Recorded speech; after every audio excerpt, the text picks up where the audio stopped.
says here in chapter 23, verse 1, "You shall not circulate a false report. Do not put your hand with the wicked to be an unrighteous witness." So don't be a part of the circulation. Hopefully you're not the starter of it. That's even worse in circulating such things. But don't be a circulator of it. Don't be a part, a link in the chain with it whatsoever. Especially if it ends up in court and as a witness. Remember, this is one of the big 10 commandments, number 9. It was back in chapter 20, verse 16. The 9th commandment is, "You shall not bear false witness against your neighbor." And so now it's going to be elaborated on. And again, this is how it works. Okay, guys? We have the 10 commandments, and then it's going to restate the laws and add a little bit to it. It'll do that again in the book of Leviticus. It'll do it again in the book of Deuteronomy. Situations will come up and they'll try to apply these passages. They don't fit so well, so they have to add a little to it or massage it to get it to work. And then in Numbers, they have more situations that come up that none of the laws really apply to, but some sort of do. So what do we do here? And so this is sort of an evolution of them setting up a civil government. But the civil government is only set up to work if God is their king and the religious leaders are the leaders and the judges, knowing this in detail and governing by this sense of fairness and justice. And again, in comparison, you got to remember they've been a part of the Egyptian world and other pagan countries that have come through and joined with Egypt. And so some of them are the same. They're very similar, but a lot of them are not. And what they're telling them is quite unusual compared to probably nothing they had ever heard before in any of the cultures that they had been introduced to living in Egypt. And so later now, he'll elaborate on this in Deuteronomy 19:15, and he will say there that you better have 2 or 3 witnesses before you start making a statement about somebody. So can you back that up? So it's slander, right? I mean, today you can get sued for slander. And so here again, these things, have you guys been in a small town before? Or maybe, I guess you work for a company that's like a small town, right? You guys are engineers. But the most ridiculous things can be said. And the time you hear it from the third source, it's a fact. And you're spending the next 20 years trying to get people to quit believing this crazy thing. It never was true to begin with, but yet it's now taken this life of its own. So it's amazing how much damage can be done by a false statement, a rumor, an innuendo, somebody saying something and then it being added to. And he's saying, look, don't ever put your hand to any people like that. They're wicked. They're wicked if they're doing that. If you're circulating a report and you don't have 2 or 3 witnesses, it's not established. It's a wicked thing. It's an unrighteous thing. That's the 2 words he uses for it. They're wicked and unrighteous witnesses to do such a thing. Matter of fact, when you study the Bible, you only hear this once in Proverbs 6. 6 things that the Lord hates. Actually, there's a 7th thing that's even more than a hate. It's like a hate times 10, an abomination to God. Well, what are these things? A proud look, a lying tongue. There it is, a lying tongue. The second thing on the list that God hates. Hands that shed innocent blood. The next thing is a heart that devises wicked plans. And this is the idea of this verse. You got a group of guys circulating a false report, and together you're putting your hand to this wickedness to try to hurt somebody's reputation or destroy them. And then it says, feet that swift in running to evil. And then a false witness who speaks lies. Again, sort of similar, isn't it? A lying tongue, a heart that devises wicked plans, a false witness who speaks lies. And then the seventh thing that's an abomination is sowing discord among the brethren. Now, I would say equally as wrong is not stopping the circulation. So it's not good enough to just not be one who says anything, being neutral, so to speak, but you got to do something. You've got to say, stop it. You do not have 2 or 3 witnesses. That's a lie. Even if it is true, it only hurts the person. It doesn't help anything. It's only can damage. That piece of information, I understand inquiring minds want to know, but in no way is there any fruitfulness. That's why Ephesians 4 says, like, when you open your mouth, make sure it's for edification, right? And you can't be neutral. Oh, yeah, I'm step out of this. I'm not saying anything. You were there when we said, I didn't say a word, man. I kept my mouth shut. But you look like you were sort of nodding your head in agreement. Or, no, I wasn't. That's a nervous twitch I have. That not good enough to be neutral. What did the quote that often gets quoted by Edward Burke? I don't know if it's from him, but Edmund Burke said, the only thing necessary for the triumph of evil is for good men to do nothing. And this is the idea here. It's not just saying something, but it's not stopping the circulation as well as attributing to the circulation.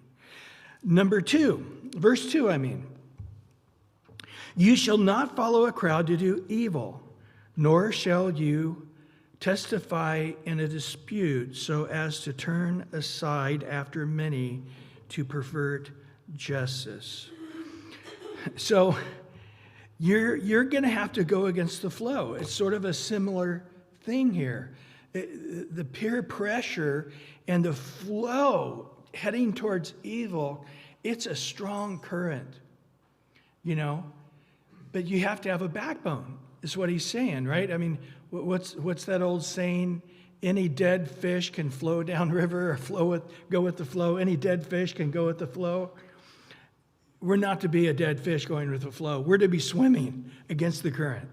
We are to be fighting against the flow, especially of this wicked earth, right? Proverbs 1, Solomon speaking, his wife's speaking. In verse 8 through 11, my son, hear the instruction of your father, and do not forsake the law of your mother, for they will be a graceful ornament on your head as chains about your neck. Now, what is this instruction? The first thing here in Proverbs 1 is this. My son, if sinners entice you, do not consent. They're trying to tempt you. They're trying to lure you to join in with them. Don't do it. If they say, come with us, let us lie in wait to shed blood. Let us lurk secretly for the innocent without cause. Skipping down to verse 14 of Proverbs 1.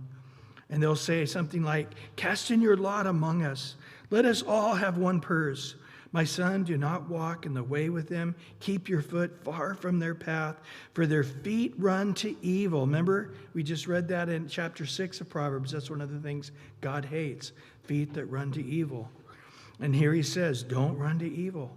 And they make haste to shed blood. Surely in vain the net spread in the sight of any bird, but they lie in wait for their own blood. They lurk secretly for their own lives. So when you're casting in your lot, you're really setting a net, and it's going to capture yourself. is what's going to happen. Now, I remember these Proverbs very, very well. I remember being 15 years old, going to high school, and very much wanting to follow the Lord. Couldn't find anybody who was a Christian. Now, I knew there had to be some there. It was a high school of over 2,000 kids. But I couldn't find him. And I just purposed in my heart as I read this, you know what? I'm walking my own path. Me and Jesus, we're going to do things his way. And though none go with me, I love that old song, right?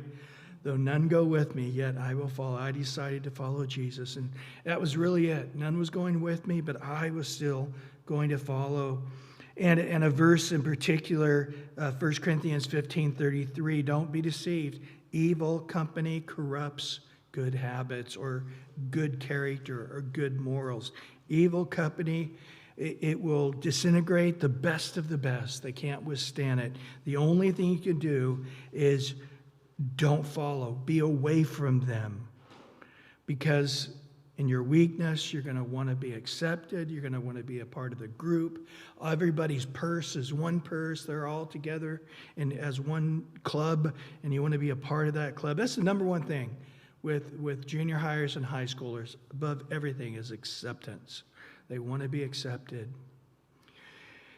And so, again, I'm not saying that, we need to have a holier than thou attitude and we're better than other people and they're wrong. A lot of times it has nothing to do with being right or wrong or sinful or not sinful. It's simply, that's not the way I'm following Jesus. I understand Christians drink. I'm not one of those Christians that drink. Go drink all that you want. I'm not going to condemn you. I'm not saying it's a sin. I just said for me, it is a sin. That's not the way I am following Jesus. And so again, there has to be that stand. I think of Joshua 24:15, where he said to everybody, if it seems evil to you guys to serve the Lord, then choose this day whom you'll serve. But as for me and my house, we're going to serve the Lord. So he's like, look, I can't force you. It's not in my nature personally. I don't think it's God's will either. You're going to have kings coming after you and so forth. They are going to make you do what they want. But as for me, it's like all I can do at this point as the leader of Israel, because you guys are in the promised land just running in every way that seems right to you. As for me, wherever I'm at, whatever sphere of influence I have, this is the way it's going to be. But for all of you guys, I'm not condemning you. I'm not judging you. I'm just saying I'm going to follow the path I believe the Lord's given us to follow. And then he specifically now hones in on this once again about giving testimony in court and perverting that testimony. And so you got a group of guys and all these witnesses are all witnessing. I was there too. I saw it. And they're all lying to set this guy up to get thrown in prison or to lose in the lawsuit or whatever it might be. And again, you say, well, that obviously wouldn't happen amongst believers. Again, we're sinful and sinful bodies, and people can get flowing right into things, and all of a sudden, once they stumble into it, they got to tell another lie and stretch this truth and remember things this way, even though that's not the truth. And before you know it, they're fully going down a trail that they have to stay committed to. I think the ultimate example of this evil that's being talked about in this verse 2 was with Jesus. Remember in Matthew 26 and 59, it's amazing to me. But the chief priest, the elders, and the council, that would be the Sanhedrin, the top of the top religious leaders of Israel, sought out false testimony against Jesus, not to sue him, not to get him in jail for a little bit, but to get a death sentence. I need guys to testify, put him to death. They found none. For though many false witnesses came forward, they found none. These guys came in and started lying, trying to get money, but they weren't good enough liars. But at last 2 false witnesses came forward. And they said, oh, I remember he said, I'll destroy the temple. He's a terrorist. and then I'll build it back in 3 days. Oh, okay, he'll tear it down and then rebuild it back. Doesn't sound as bad. But the high priest arose and said, do you see nothing? More than what these men testified. And Jesus kept silent and did not answer them. And I put you under an oath of the living God, the high priest said. And tell us if you are the Christ, the Son of God. Whoa, it has nothing to do with the accusation. But Jesus said, it is as you said. Nevertheless, I say to you, hereafter you will see the Son of Man sitting at the right hand of power and coming in the clouds of heaven. You are going to see me on the throne of thrones as judge. You're judging me right now. You're in the seat of judgment. But the next time you see me, I will be in that seat of judgment. And of course, his judgment will be true. Well, verse 3, you shall not show partiality to a poor man in his dispute. So again, in the court system, neither way. It's not good or bad. There should be no partiality against the poor man. There should be no partiality for the poor man.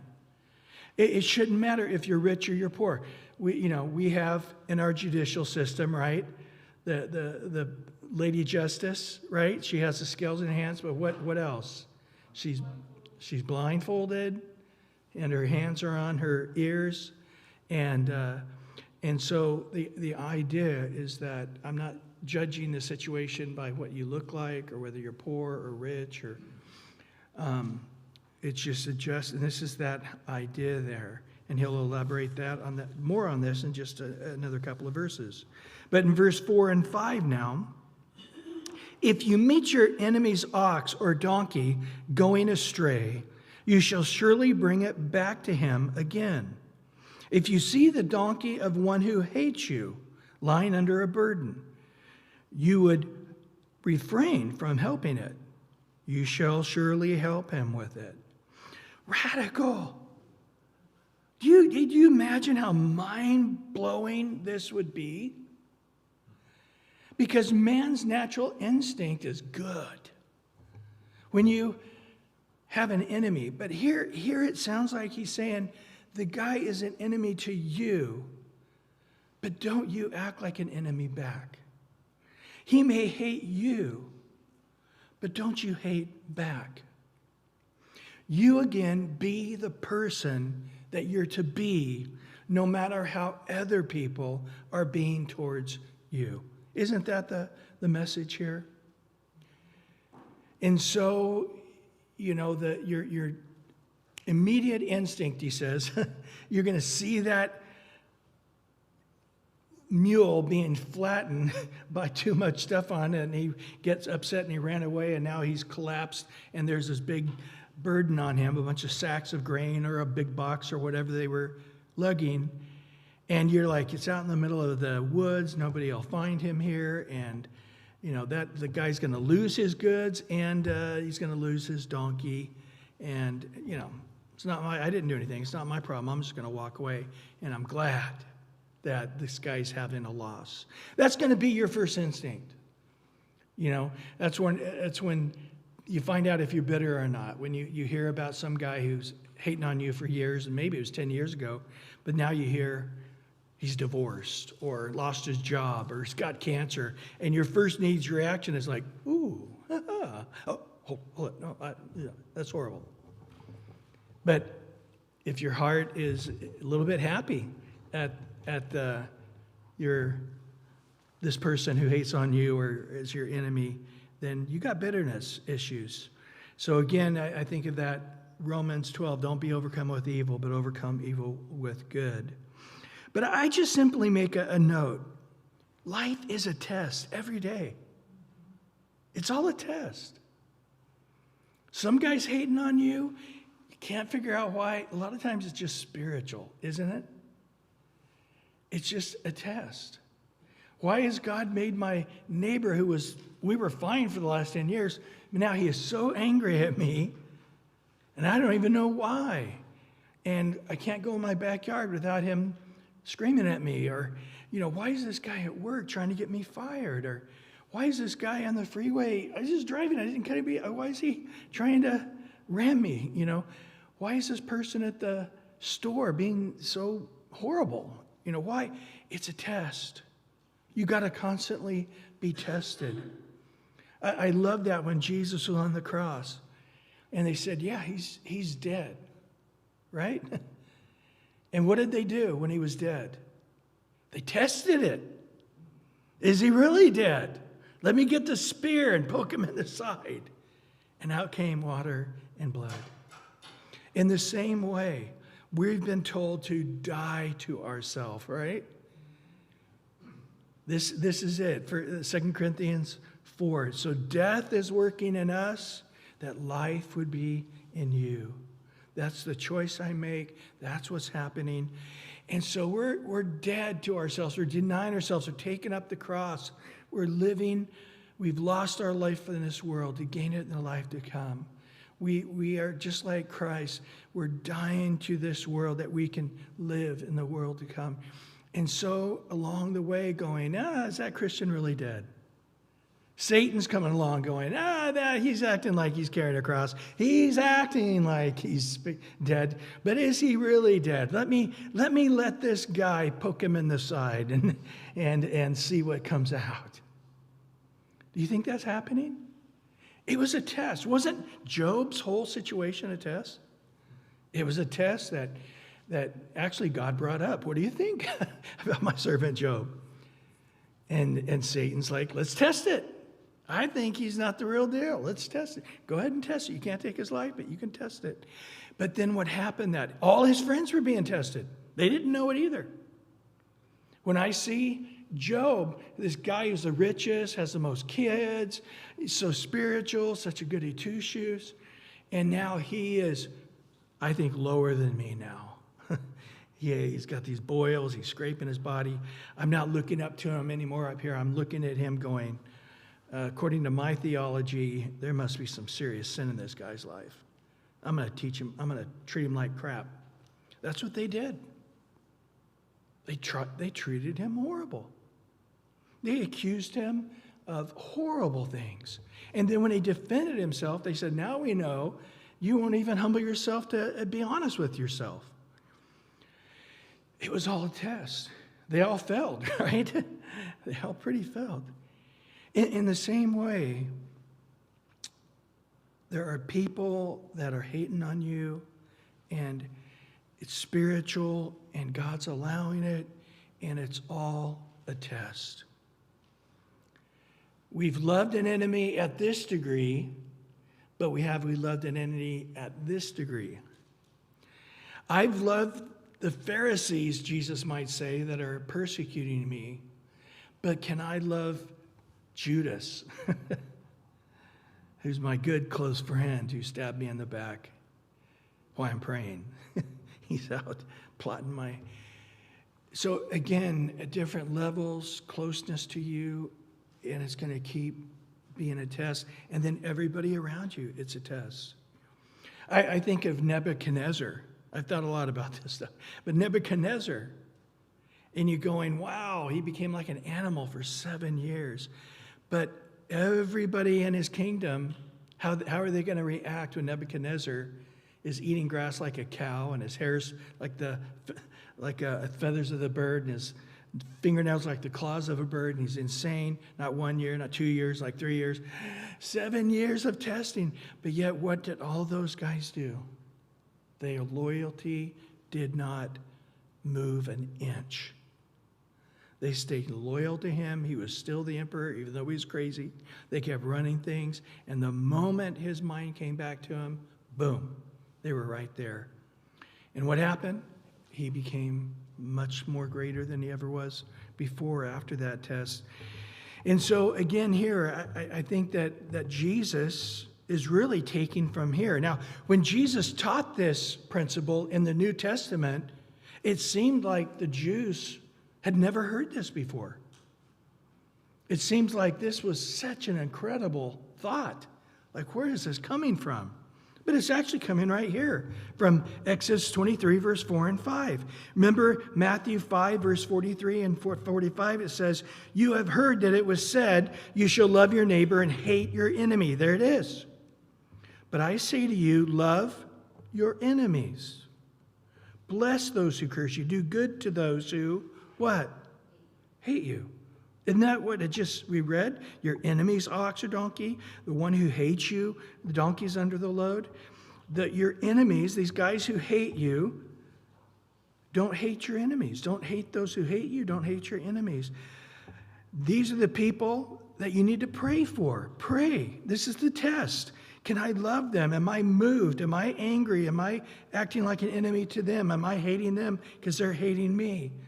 They're poking me, so I want to poke them back.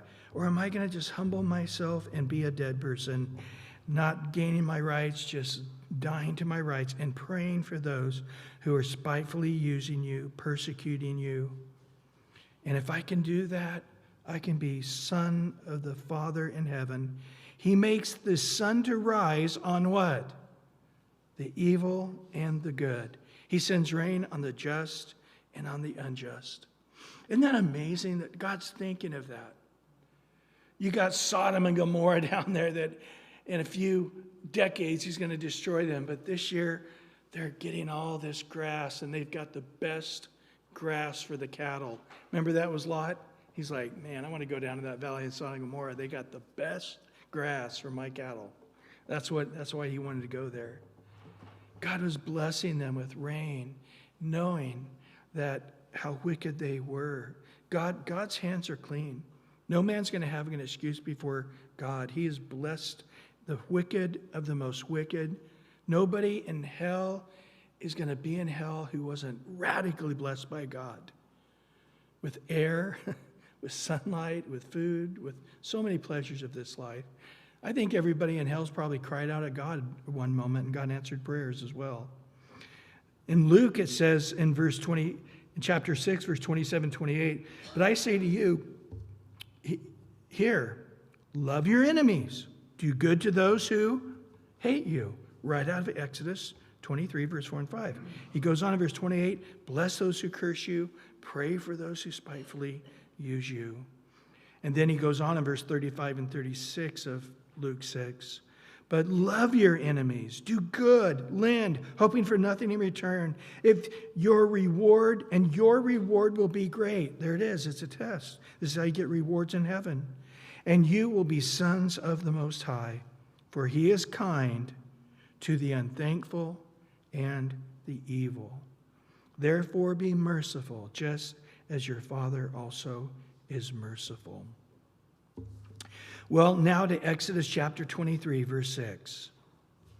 You shall not pervert the judgment of the poor in his dispute. So it's very similar to verse 3 that said, show no partiality. But now he's making it clear, don't be negative against a poor person in court because he's poor and he doesn't have the same ability to have justice. Don't let a corrupt system come where the justice, somebody who's better looking or better dressed or more wealthy would win the court case because they're, more of a successful person rather than the person who's less successful. Do not do that. I like the Christian Standard Bible translation of this verse. It says, you must not deny justice to the poor person among you in his lawsuit. I'll tell you what, you do not want to be the person who God catches mistreating the poor, ever. In James chapter 2, verse 1 through 6, my brethren, do not hold the faith of our Lord Jesus Christ, the Lord of glory, with partiality. For there should come into your assembly a man with gold rings or fine apparel. There should also come in a poor man in filthy clothes. And you pay attention to the one wearing the fine clothes and say to him, you sit here in a good place. and say to the poor man, you stand there, or sit here at your footstool. Have you not shown partiality among yourself and become judges with evil thoughts? Listen, my beloved brethren. Has God not chosen the poor of this world to be rich in faith and heirs of the kingdom, which he promised to those who love him? But you have dishonored the poor. And he goes on. So he says, men, do not dishonor God and the gospel by mistreating the poor and treating them in a different, lesser way than you would the rich. I love what Gail Irwin used to always say. If you're rich, please don't tell me, because I'll treat you really, really good. I can't help myself. If I know you're rich, I'll treat you really good. Well, now we're in Exodus 23:7. Keep yourself far from the false matter. Do not kill the innocent and righteous, for I will not justify the wicked. Interesting. Do not kill the innocent and the righteous. Where would that apply to? I don't know about you, but abortion. That's what the lights go off. Do not kill the innocent and the righteous. You know, right there. Where does the Bible say abortion's a sin? Are you killing the innocent? Are you killing the righteous? So again, it's you're so upside down in your worldview. Your ways are so sinful that the righteous person is angering me. Did that ever happen? It sure did. We're going to see that in Numbers, where Joshua and Caleb, along with 10 other spies, go into the promised land. And it's like God said, look at this stuff we brought back. And Joshua and Caleb thought everybody's on the same page. They're like, man, this is good. This is great. Let's get over there now. And the other 10 spies go, they're giants. We're like grasshoppers. They're going to rape our women. They're going to kill us. They're going to torture us. God, let's get out of here. And then Caleb and Joshua said, hold on. God can take down any giant. They're small in his eyes. They're our bread and our butter, those giants. Let's go eat them. Let's go slap some bread and some butter and go take those guys out. And then what happened to the whole congregation? They wanted to kill Moses and Aaron originally at the beginning of that conversation. They said, let's put Caleb and Joshua on the top of that list of killing people. They're really upsetting us. Their words of faith, their attitude of faith is very irritating to us. So it's don't be that person. Don't ever be the person who's angry at the good man, at the righteous man, the person who is right in this situation. And don't kill an innocent person because he's supporting that righteous man, or he's just somebody who has no power. And you can take him out and nobody will even know about it. God says if that's where you end up being, he says here, I will not justify the wicked, which is exactly what Jesus does. I like the NIV translation of that phrase. It says, I will not acquit the guilty. In other words, you're going to have to stand before God on those issues in particular. I like the way it says in 1 Timothy 5:24. It says, some men's sins are clearly evident, preceding them to judgment, but those of some men will follow later. So some men's sins, God's going to deal with while we're still in these bodies. Some men's sins, God won't deal with until we're out of this body, standing before the final judgment. So in essence, he's saying, just because you haven't been punished for your guiltiness, especially against an innocent or righteous person, doesn't mean it's not coming. And if God has to wait, it never happens in this lifetime. That's Psalm 73, right? The psalmist said, man, I almost stumbled. The righteous, they have a great life. They have this big house. All their kids are around them when they're dying. The poor man, everybody's working. Nobody can see him when he's dying. He dies alone. And you know, why am I trying to be righteous? The psalmist says that I went into the sanctuary of God. Life's eternal. This is just a moment. The righteous never didn't get what's coming to him in this lifetime. It's just a moment. Eternity is what really matters. And that's what we need to do. And again, it says there, he'll not acquit the guilty. This is a very clear teaching. In Galatians 6, 7, and 8, do not be deceived. God is not mocked. Whatever a man sows, that he also will reap. For he who sows in the flesh will of the flesh reap corruption. But on the flip side of the coin, those who sow to righteousness or of the Spirit will reap everlasting life or everlasting things. Boy, any of you guys guilty in your lifetime? Oh man, we are guilty. I know I've spoken and mentioned abortion in many different venues, from junior high camps to high school camps to church service, and almost always somebody will come up and say, I had an abortion, or I put a lot of pressure on my girlfriend to have abortion, or I put a lot of pressure on my daughter to have an abortion. I've heard people, saying, hey, I helped encourage a friend of a friend to get an abortion. Some way or another, they were a part of that. And they're read something like this going, I'm toast. Man, it's just not the case. The law, again, the purpose of the law was to make us all guilty. And this, of course, is really guilty. Worse guilty than all, but all guilt is enough to damn us, right?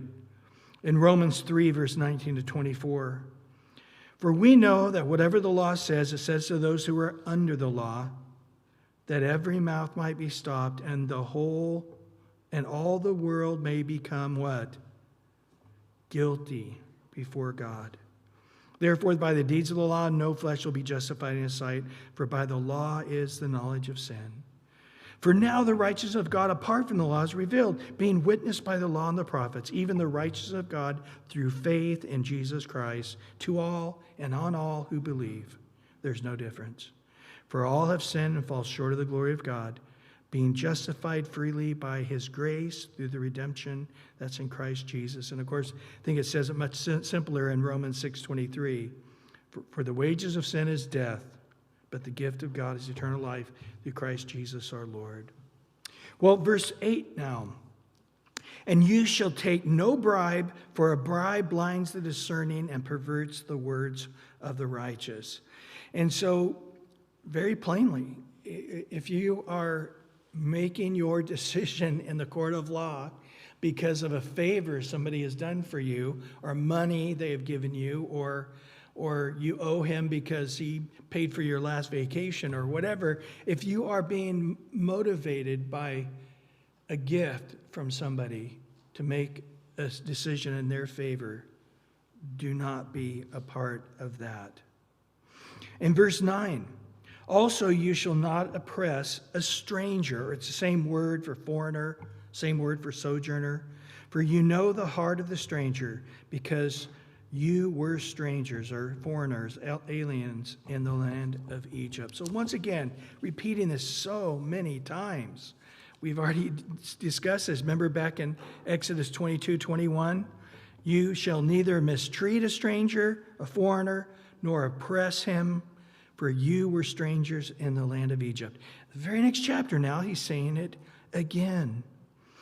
In particular, in the courtroom. And I think this is sort of the theme here. In Deuteronomy 27:19, he actually says that.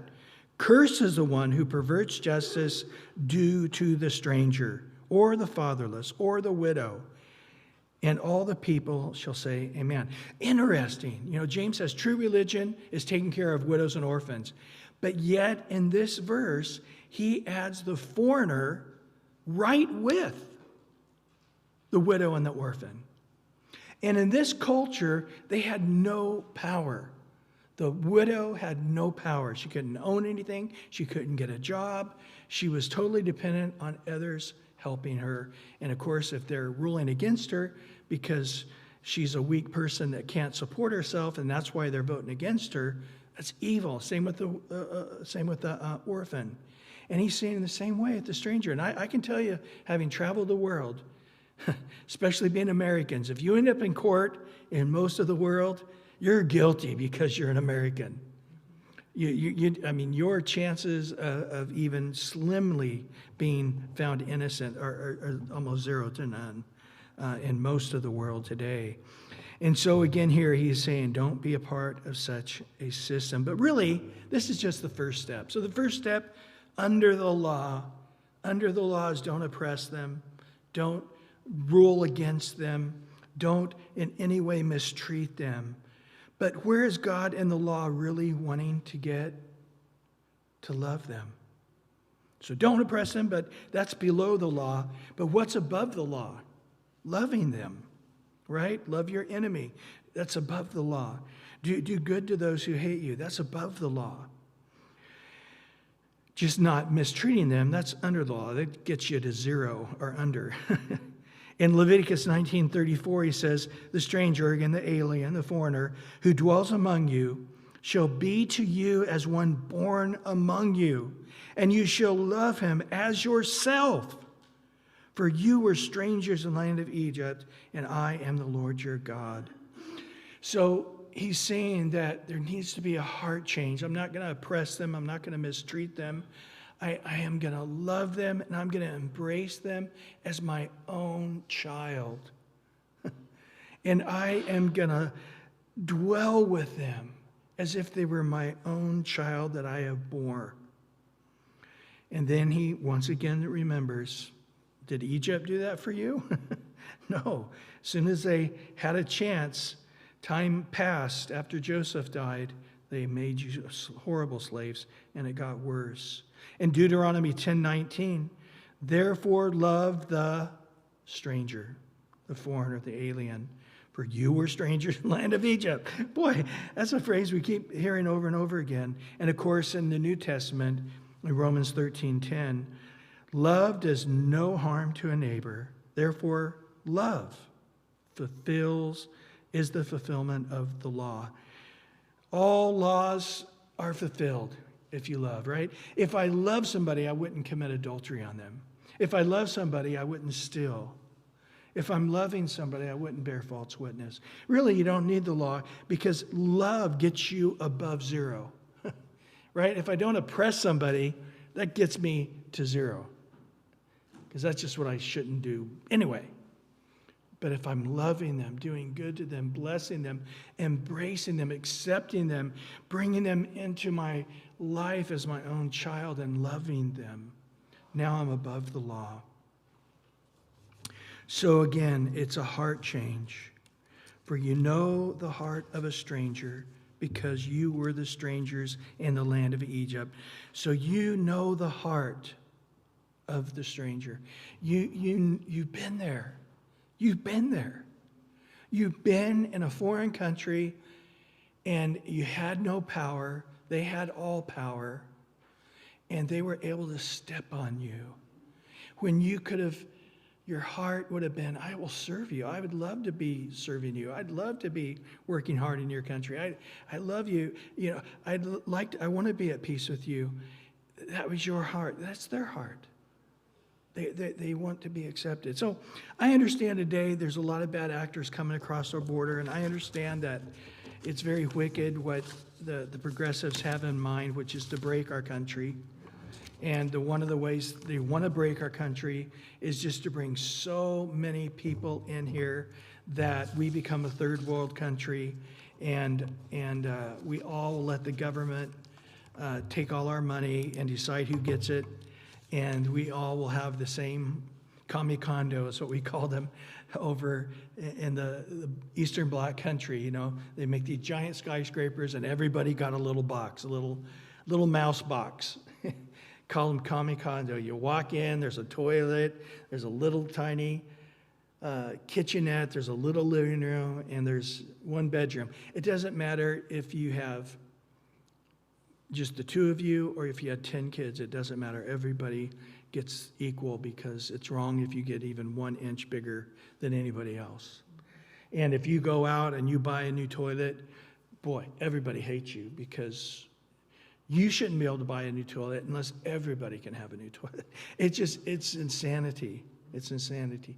But this is what they're trying to do. So I understand there's a lot of mixed feelings about the illegal aliens coming across our border. But as for us as Christians, as for us, not politicians, not Border Patrol, as for us, we are clearly told by God that we are to love them and embrace them and do good to them. And I understand it's a mixed feeling because of the progressive movement and all the evils they're doing. Well, any questions here